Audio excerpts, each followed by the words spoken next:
Hello folks, I want to show you something today that isn't from China Direct, not from AliExpress.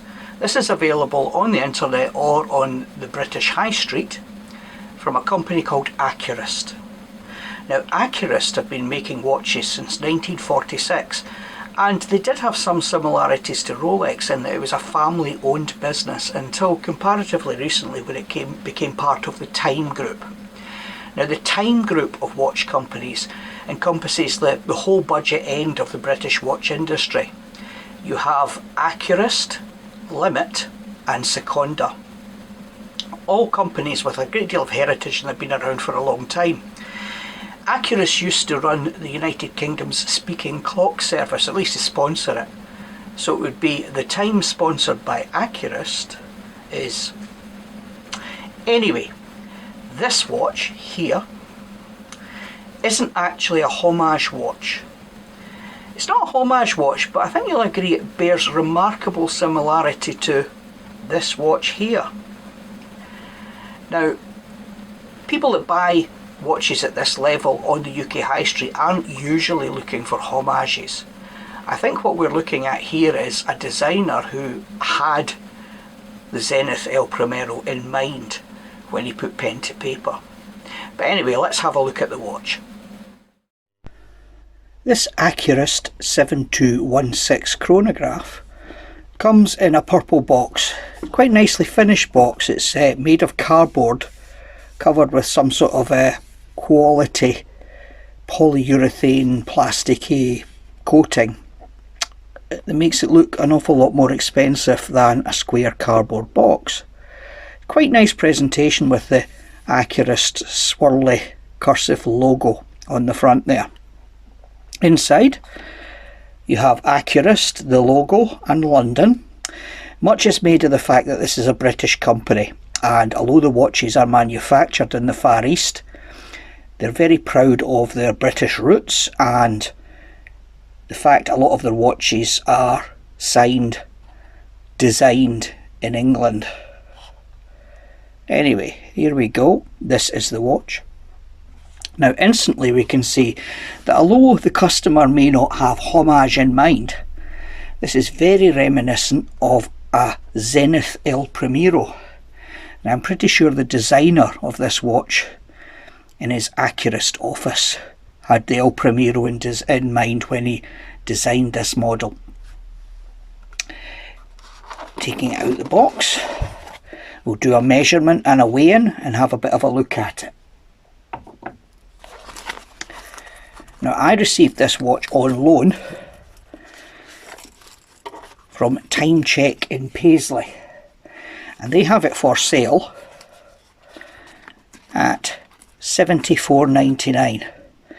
Now that RRP is Accurist's RRP of £159.99, but the sale price is also Accurist's printed label, not Time Check Paisley. So if you go on the website, you'll probably find that that's the price of this watch, effectively £75. Here we have a brief description. We have a red seconds hand, the passage of time counted on the main second hand, not on the subdials. The subdial at 3 o'clock shows the 24-hour clock for the day. The subdial at 6 o'clock is the stopwatch seconds, and the subdial at 9 o'clock is the stopwatch minutes. Because the running seconds are on the main hand, the tachymeter scale round the outside of the rehault there is actually ineffective and effectively just for show. The watch has 2 pushers and the crown is signed again with the Accurist swirly cursive logo. The operation of the stopwatch is 1 press to start the seconds running. You can see there it turning. Another press to stop, and the B button underneath to reset. And that's all there is to that. We've got a flat crystal, which I'm pretty sure is a mineral crystal at this price point, a screw-in case back with Accurist, their swirly logo, all stainless steel, water resistant 50 metres, and Japanese movement, calibre VD53. Now the VD53 is a Seiko movement. You find these in Pulsars and Invictas. Let's see how much the watch weighs.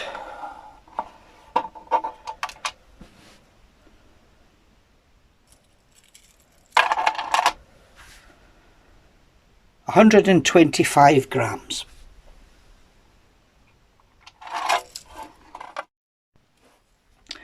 Measurements of the watch. We have 40.9 millimeters across the diagonal. I'd call that a 41. And taking into account the crown, 43.9. So 44 millimeters really. The thickness of the watch is 11.6 millimeters. The measurement of the lug width is 22 millimeters, and it tapers down to the deployant clasp to 18 millimeters. So it's quite a nice taper on the bracelet. The links are solid. Now it's quite a light bracelet. So I had my doubts whether this was really a solid steel bracelet, but I think it is. There is no sign of a fold mark along the middle like you get with some Seikos. And the end links are actually solid. So that's quite a nice quality bracelet. Although I must say it feels a little bit sharp on the edges there.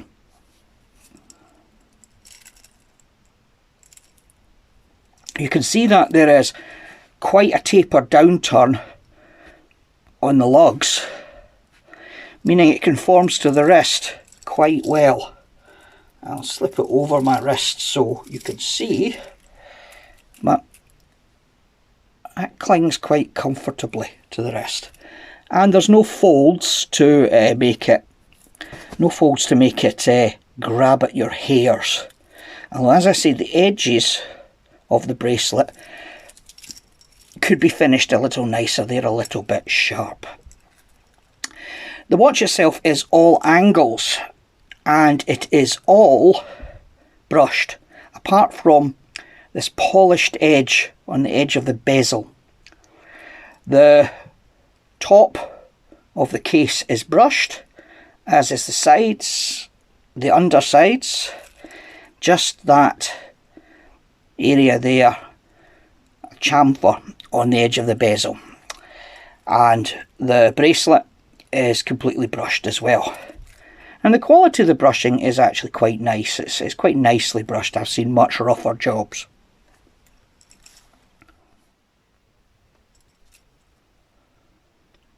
I'm going to do a little roll for you.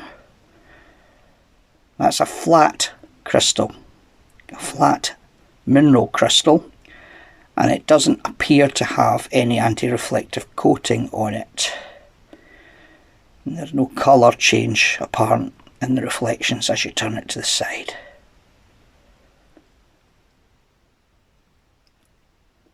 Now you can see that the for decoration only tachymeter scale on the rehaul is printed in red, which goes quite nicely with the red seconds hand, the central seconds hand of the watch. Moving on to the slightly less good things about this watch, starting off with the bit that you've all been waiting for, the lume shot. Yep, the lume's rubbish. The lume is only on the hands and with a dab on the second hand. There's no lume on the indices, and such lume that there is isn't particularly bright. This watch is a budget buy. What you get is a watch from a known brand. You get a warranty, which you've got a chance of being honoured, and you don't have to wait for it to arrive from China. Although I can't speak to the postage if you buy it online. But if you buy this in the high street, you're looking at a solid budget option. It's a really good looking watch.